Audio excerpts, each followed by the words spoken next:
Hello, I'm Dr Louise Newson. I'm a GP and menopause specialist, and I'm also the founder of the Newson Health Menopause and Wellbeing Centre here in Stratford-upon-Avon. I'm also the founder of the free Balance app. Each week on my podcast, join me and my special guests where we discuss all things perimenopause and menopause. We talk about the latest research, bust myths on menopause symptoms and treatments, and often share moving and always inspirational personal stories. This podcast is brought to you by the Newson Health Group, which has clinics across the UK dedicated to providing individualised perimenopause and menopause care for all women. So today on the podcast, I've got the most incredible person with the most amazing and very inspirational, but also very sad and frustrating story with me today. So someone called Lisa, who actually came to one of our events a few weeks ago and shared her story. And my staff said, "Oh my goodness me, you've got to talk to Lisa." And so on a Saturday morning, I spoke to Lisa and said, "Please, can you come and share your story on the podcast? It's going to be a hard listen, but it's a really important story." So welcome, Lisa, to come in Hi, today. thank you, Louise, for having me today. So it's a long story, so we're going to try and keep it as brief as possible so we can get as much information out. So if you just don't mind, just by starting, Lisa, how old are you? I'm 54 now, nearly 55. Okay. So we're similar ages, and you've got two Yes. sons? I have 22 and 24. Mm-hmm. So tell me about things before it came to like the bigger story, how your sort of health was, and how you were, and whether you knew much about the sort of perimenopause and menopause. I had sort of knowing my age, I had researched about the perimenopause and the menopause.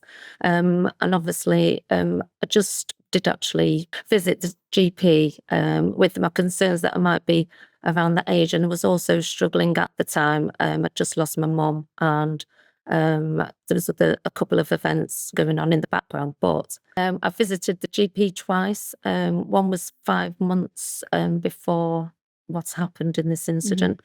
And I did request HRT. Then 6 weeks before my incident of what the story is about today, I did visit the GP once again, and it was just put down. I did say I was struggling, and they took me off the contraceptive pill and still wouldn't put me on HRT. I was the one who did the research first around my age, and they just totally overlooked it and put me on they put me on antidepressants for low mood. And as we know, the role of hormones, in fact, all our hormones, but estrogen, testosterone, and progesterone, can have really beneficial effects in our brain. And the more we look at symptoms, the more we understand that obviously hot flashes and sweats can occur, but the commonest symptoms affecting people that we hear in the clinic, we see on the Balance app, where we've had thousands of people reporting their symptom, is the brain fog, the anxiety, the low mood, the memory problems, the poor sleep. And we know that for many women, it's really important. And our hormones work as neurotransmitters, and they can affect all sorts of pathways. And antidepressants can help, of course, with people who are clinically depressed, and they help serotonin levels. Mainly, they can help in other ways, but also estrogen and testosterone can help serotonin levels. But they also help dopamine, and they also help various parts of our brain to light up, so we're more likely to remember, more likely to have pleasure, more likely to sleep, just feel connected with life and our thoughts and our actions as well. So then what happened? Then you explained it quite well. You do feel quite disconnected. You feel like you're not being heard. So 6 weeks prior to what happened was I did go to the GP, and obviously carried on struggling, not aware myself. A few weeks before Christmas, my son became ill, and I just had this extreme anxiety off the scale I cannot explain. I know I've always been a bit of a natural worrier, but I just knew this was something I was just living in daily fear of everything. And My mind was overthinking. I started to work in palliative care, which was extremely distressing, seeing the sights that I was seeing. So I was putting it down to events in life, but I was just so emotional, I couldn't stop crying. And total brain fog. You just feel like you're in a constant hangover state. And you can't explain it to anyone, and you just feel completely different, out of sorts. Yeah. So then what happened?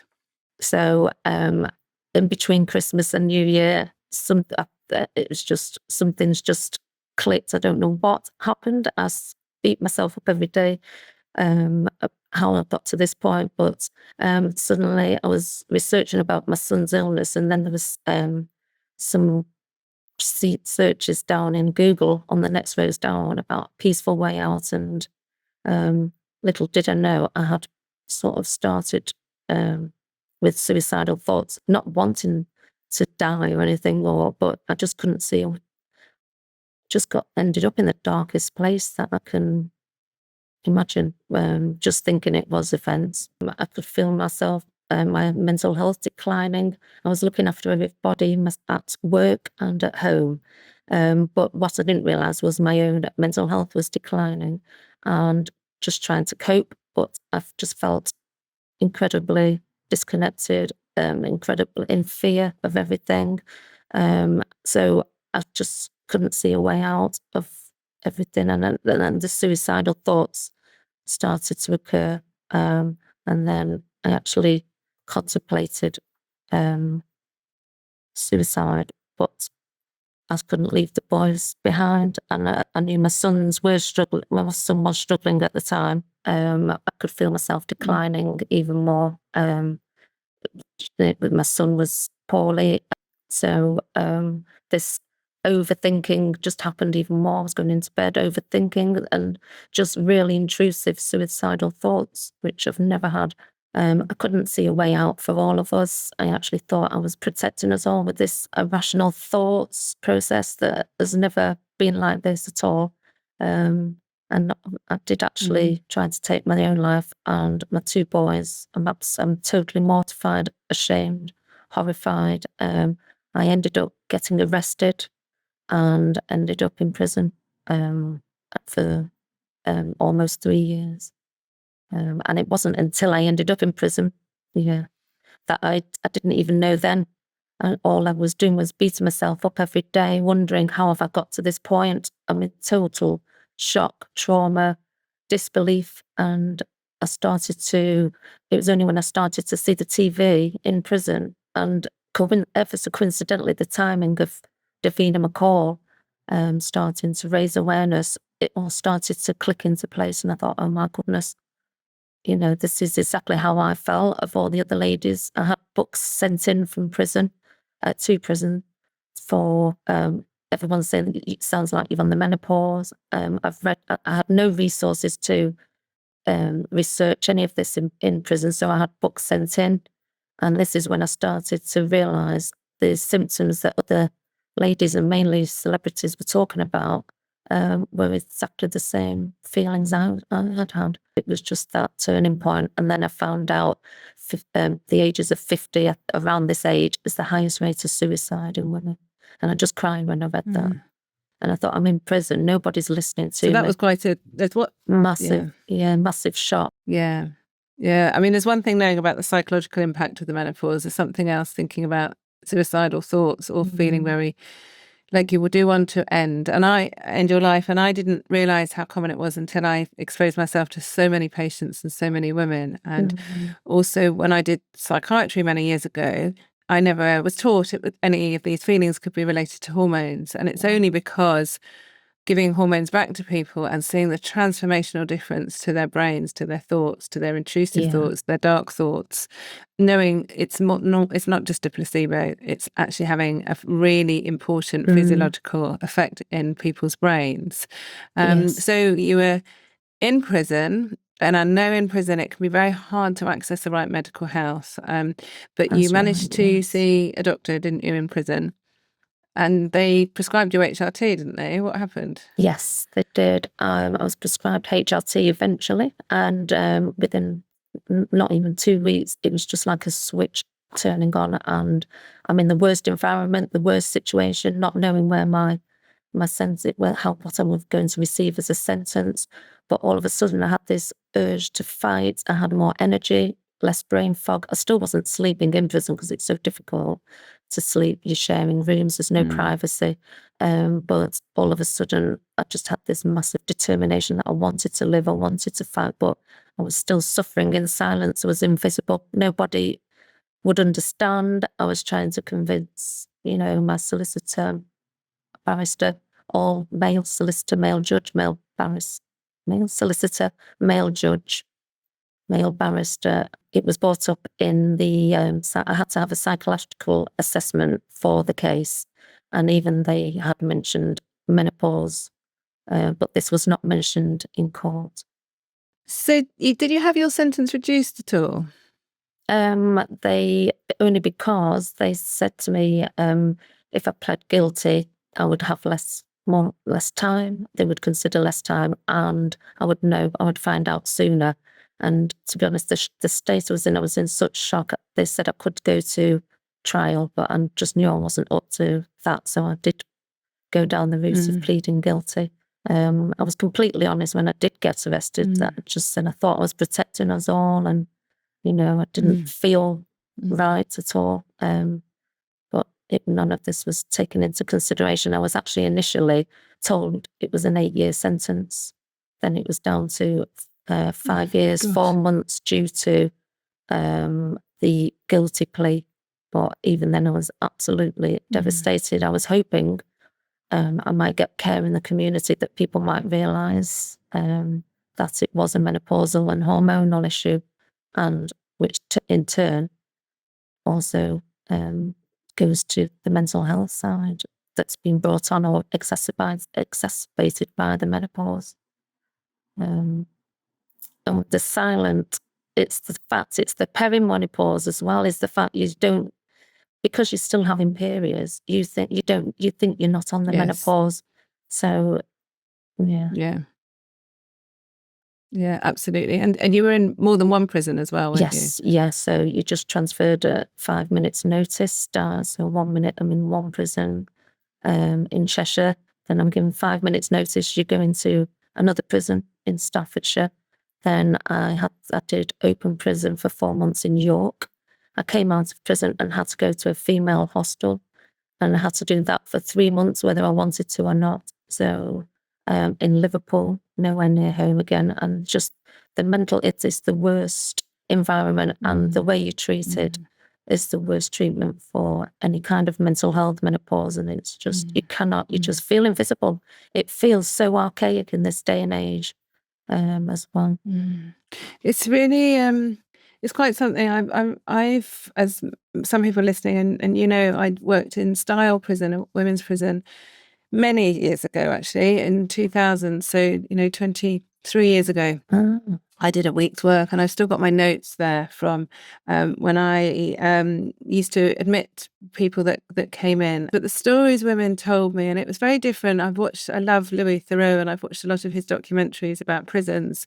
But it's been in male prisons, and male prisons are very different. The crimes that they commit are very different. Yes. The way that they've lived their lives have been quite different. Whereas the women who I met, and I'm sure you met a lot, were quite almost naive, very vulnerable, lots of mental health issues. And also a lot of them had been abused in the past and felt they deserved the life that they lived. They couldn't see a way out. And the more work I've done now about mental health and hormones, the more I've read not just about perimenopause, but also about PMS, PMDD. Women are more likely to commit a crime in the days before their periods. And that's because our hormone levels are lowest then. And someone called Katrina Dalton wrote about this many, many years ago. She actually was an incredible doctor that no one listened to, and she went to my old school as well. Oh, wow. Sadly, she's died now.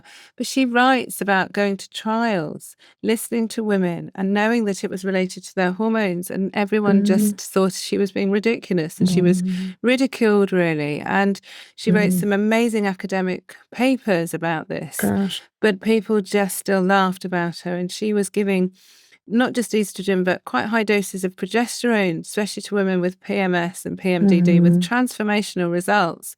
But again, people didn't like it. They didn't like what she was doing. But it's all there, actually. And we also know that if people are addicted to certain drugs, especially class A drugs, more likely to switch off their ovaries, more likely to have lower hormone levels. A lot of these people have very poor diets. They, if they don't eat well, then again, their periods are likely to go off. If they've got sort of just a chronic illness, and also a lot of the antidepressants and some of the antipsychotic medication that are often prescribed for the mental health issues will switch off our own hormones. And so I think, I'm sure most women in prison will have some hormonal issue, which is not being addressed at all. And I'm so keen to try and help educate people, but also a lot of people that work in prisons will be of menopausal age, as they are in other areas of work. And the people that work in prison, it's a really hard job. It's a relentless job. They're trying to do the best they can with very limited resources, with people in very difficult situations as well. And so to be perimenopausal or hormonal or menopausal when you work in a prison, it's really difficult as well. Other women, there's a so it's this cycle, but they're a forgotten group of people, actually, a lot of the time. And as you say, you put you away, that's it. But you're very eloquent the way you talk. You're not someone who's ever committed a crime in the past. You love your children. It's very irrational what you did. And I feel that it's really sad that so many systems had let you down by not being able to think, what's the reason? Was there something else? And I know since you've come out of prison, you've had your HRT optimized a bit more. So you've got on the right dose and type of estrogen, you've on some testosterone, and you sort of say your brain is feeling different to how it was before, isn't it? I mean, I didn't have a choice of which HRT I went on in prison, obviously. So I was put on a basic treatment, but there was still a massive difference. And it was that realisation to me as well, that when I found, you just can't explain it, to be honest. When I was put on the HRT, you cannot explain to anyone how the clarity you start feeling, the brain fog has gone, but it's this intrusive thoughts have gone and the anxiety has gone. And I'm in the worst, most intimidating situation, in the worst hell on earth situation.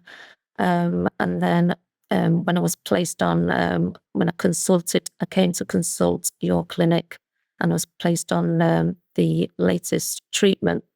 Again, there's a massive improvement. Again, I'm now sleeping better, just full of energy. That just back to my normal bubbly self, how I was probably a good 4 years ago, even before prison. You don't realise the decline that you're going under due to lack of estrogen, and how it does. You don't even know your own body, and it's frightening. Really can be frightening how I look back. Yeah, absolutely. And I think the problem is we've all spoken about the menopause related to periods. And so everyone is fixated on periods. And when I was working with NHS England, their National Menopause Programme, somebody who was leading it said to me, we've spent hours discussing about periods, whether it should be, are they changing in frequency, or are they changing in pattern, or are they changing in the amount of bleeding? And I said, but do you know what? It doesn't really matter. And he said, well, actually, you're telling me that women don't know about their periods enough. So how do they know about their symptoms? Because a lot of us have a period. It comes and goes. We don't mark it in our diaries. We're not bothered about it. But what we are bothered about is the way our brains work, the way our bodies work, the way we're changing. So we need to get away from just thinking about periods. Women should not be defined about their periods. And a lot of women don't have periods, or they might have unnatural periods if they're on contraception. So what we should really be thinking about is about our hormones and the roles that they have in our bodies, regardless of when our ovaries actually finally stop working, as in the menopause. So it's the sort of decline and change before. And we know with suicide rates, actually, they increase around 7 times in women in their late 40s. And there's a lot to sort of make us believe that actually it's worse in the perimenopause, or it's worse when hormone levels are changing, because our brains like homeostasis. They like everything the same. So that's why, our bodies are better if we sleep the same, if we eat at the same time, if we don't abuse our brains, as in if we, drink alcohol, we feel dreadful the next morning because our brain doesn't like any sort of metabolic change occurring in our body. But we know in the perimenopause, our hormone levels fluctuate. They go up and they go down quite quickly sometimes. And so that change can really trigger a lot. So a lot of people, once they're menopausal and they've got very low levels and they last forever very low, actually their mental health might be affected, but not to the way that you're describing as you were before. And so we're, as you know, we're funding a PhD student from Liverpool looking into suicide prevention in the perimenopause and menopause, and she's been interviewing quite a few of our patients actually, and really getting to understand more, because we need to have ways of being more aware, not just as healthcare professionals, but actually for women and their families and friends to understand, so we can recognise it in others as well. That's right. It affects everybody surrounding yourself. I mean, like you said, I didn't even have problems with my periods ever. So I only went to the doctors thinking I'm around the same age. And even when I researched it on the internet at the time, there was nothing about suicidal thoughts. You just see the physical symptoms online at the time. But it only seems now, since I've come out of prison and I've started to do my own research, that now, due to thankfully, people like yourself and other celebrities at the moment raising the awareness, I think the research is now coming out more so and going, informing women about the mental health side. But I still think you don't realise until you're going through it how your body you don't realise how important hormones are. No. You just feel, this is why you feel totally disconnected. Yeah.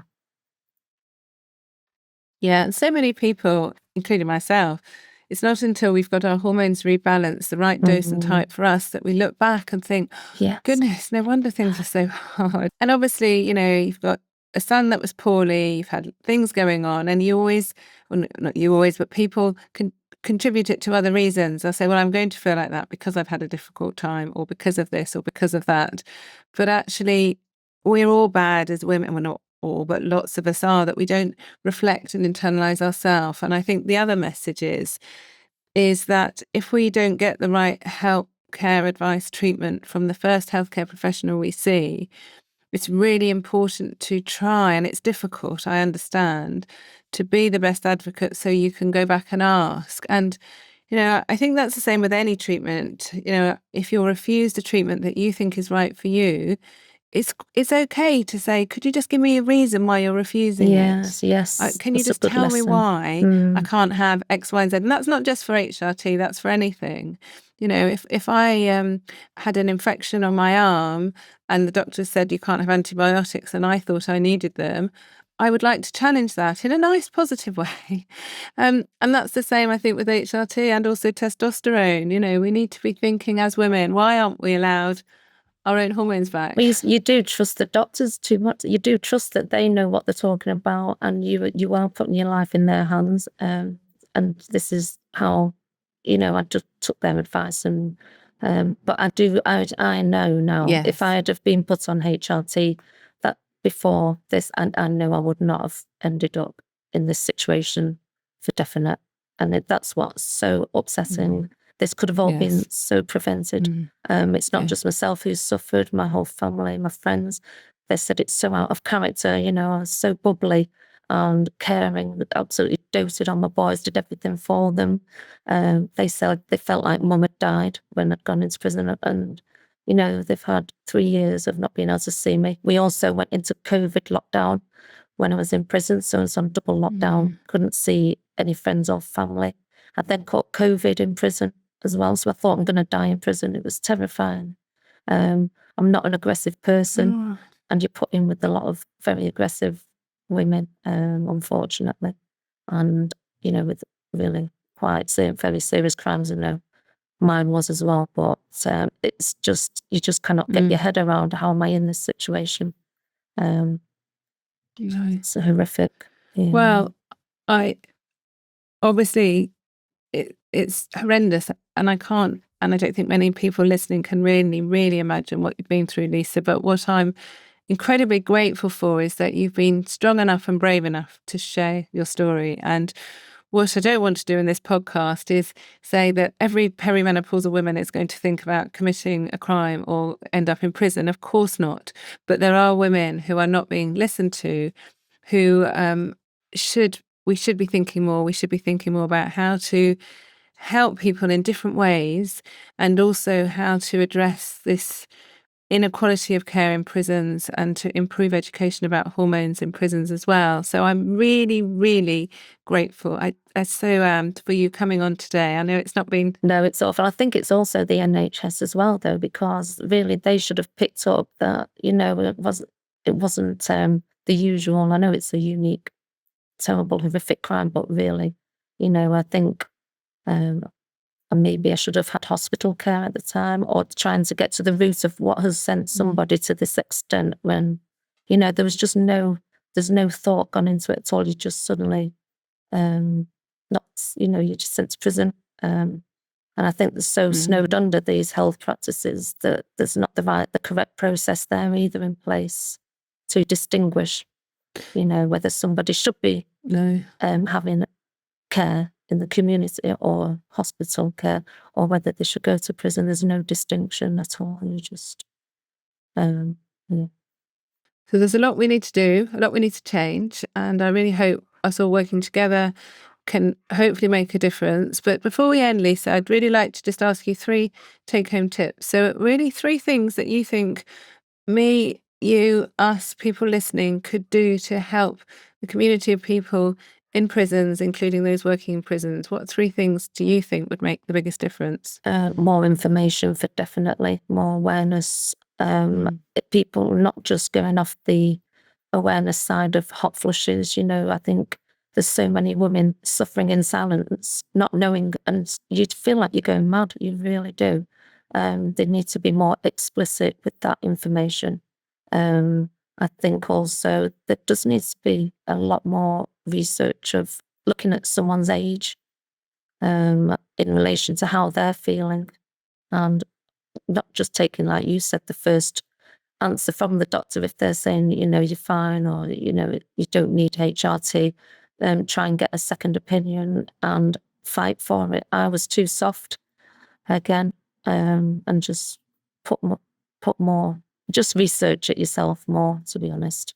I think a massive point was, for me, a turning point was Davina McCall's Sex Myths and Menopause documentary. That was totally, this is the other reason I thought, oh my God, this is what's happened to me. And she's stated everything in the documentary, how women aren't getting diagnosed, they're not being treated, and it's the whole system is...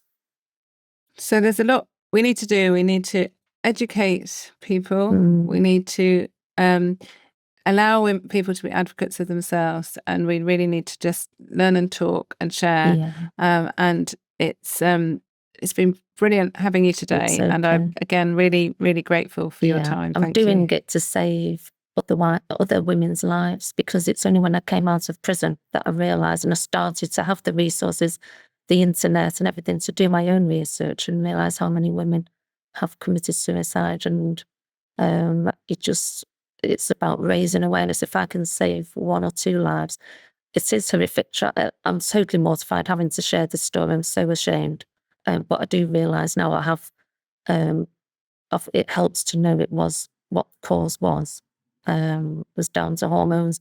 I've been treated on the correct medication. If I can help other women now, that would be worthwhile, going forward. And I am here to help raise awareness now and work with people. You're the first person I've shared this story with, because I trust you so much, and you're the only one who really understands, apart from Davina McCall when I saw the documentary. And I can't thank you enough for all the work you're doing. Oh, so thanks, Lisa. Thank you. You can find out more about Newson Health Group by visiting www.newsonhealth.co.uk. And you can download the free Balance app on the App Store or Google Play.